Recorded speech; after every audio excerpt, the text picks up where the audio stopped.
It was a challenge to try and capture something as iconic as Alcatraz. You know about this. This is arguably the most famous prison in the world, and now you're in it. Just the space, you know, the physicality of it, because it's quite claustrophobic. When modern-day prisons are designed, they really consider not intimidating people or making the spaces, you know, as least stressful as possible. Well, Alcatraz didn't suffer from those restrictions. They did the research, they went out, studied Alcatraz, not just from books or internet. They were actually there to feel the environment, so it really sets a mood that gets you a little spooked. Well, we kind of started with the base layout of Alcatraz. The entire island we ended up roughing out in kind of a white box form, and then figuring out what play spaces we wanted to use out of that, what would be the most interesting areas to play in, and the connections between spaces, and spaces that the public doesn't necessarily get to go into. We really did a lot of pushing to really enhance that psychological horror aspect that we're really looking for. And this is a really good opportunity to really tell something special. Like I got stuck right through the gates to hell! This time around, I feel like it's been identified that there are these side missions that you're going to go out and try to accomplish.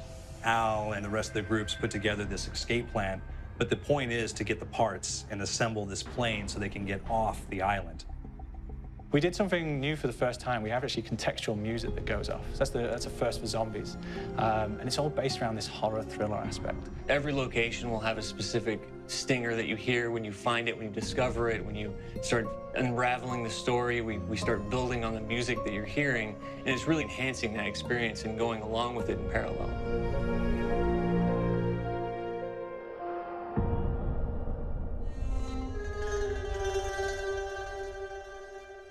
Because we wanted to embrace this kind of horror thriller element, we wanted character actors, guys who could really embody someone and then convey emotion. So that's why we went for guys like Ray Liotta, getting in that kind of guy, you know, we wanted a frantic nature. So he plays a character called Billy Handsome, who's this kind of psychopath who would be employed by the mob to kill people in interesting ways. Chaz Palminteri, he plays a guy called Sal DeLuca, an old mob boss. Michael Madsen playing Finn O'Leary. He's kind of worked himself from the floor, you know, from the streets. He's got his hands dirty in the blood and the guts a couple of times.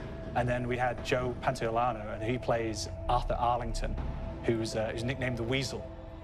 Those guys, they bring a quality and a subtlety and timing that you can't really identify or try to recreate. Bring it on, dirtbags! You start off in the afterlife mode, and that's just going to be, you know, what's going on. You're going to try to solve the mystery from the second you start. Afterlife, to me, brings a new element, like a new puzzle element. It forces me to think a little bit more or look for the clues or kind of think of zombies on a slightly deeper level. You see clues throughout the map that tell you, ooh, perhaps if I'm in the afterlife, I can interact with this object, or there's some puzzle going on here that I need to be in the afterlife. Back east, I whacked a dirty dentist with one of these. Took forever, too. Alcatraz has a Civil War kind of fort background before it turned into a penitentiary.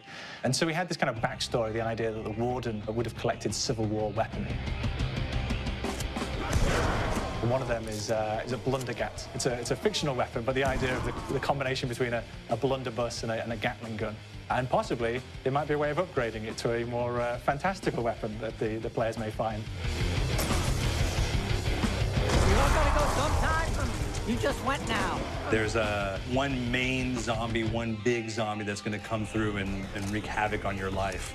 He'll lock down the perk machine, he'll close down the box, so you have to pay to get that open again, so you don't want him to interfere with your process. Now's a good time to pick a fight. It's a fun challenge. It keeps things moving forward. In terms of perks, we have a new perk called Electric Cherry. When you reload, it gives a shock around you, which scales over time. Who's asking for it, greaseball? There's so much to experience in this map. Every time I play it, there's a new tactic to take, a new experience, a new objective to go for. But there's also this layer of things that we aren't exactly exposing to the players right off the bat and will need to be discovered. Don't let me go. Is it the calling we hear? We've got the undead in there, we've got these historical elements, and these fantastic actors all seem to be with peace with each other in this kind of same world. So it's magical, and our team is incredibly excited by it.